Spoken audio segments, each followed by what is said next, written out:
My client was detained over the weekend by ICE. My client is married to a US citizen, so we already have an approved petition, we have an approved waiver, and we're at the very last step when he was getting ready to go to his green card interview at the US consulate in Ciudad Juarez. I want to walk you through what the next steps are because I know that this is a big fear, obviously, with all the detentions that we're seeing around the country, especially in Chicago. In his particular case, at this point, he is basically at the very last step. And even if he is ordered deported, which we are trying to avoid, but even worst case scenario, he's ordered deported, the deportation doesn't cancel everything we've done. We still have a petition that's already been approved. We still have a waiver. So what the deportation would do is it would cause, obviously he would have to go wait the rest of the time in Mexico. In his case, we're really close. It probably would be another year until he gets his interview. But if he leaves with a deportation order, he is going to need to submit a waiver. It's called an I-212 waiver.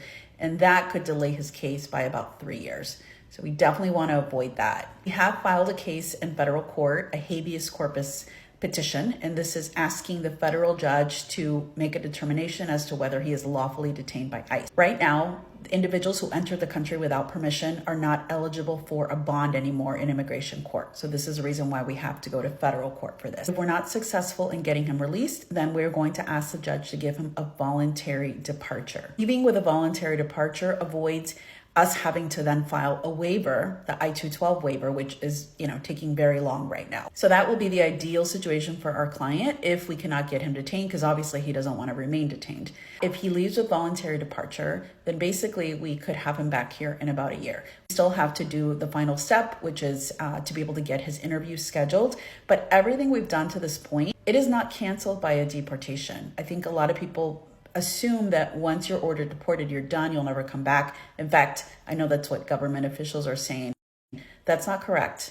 I've been an immigration attorney for 10 years. I've been an attorney for 20 years. We've brought many people back after a deportation.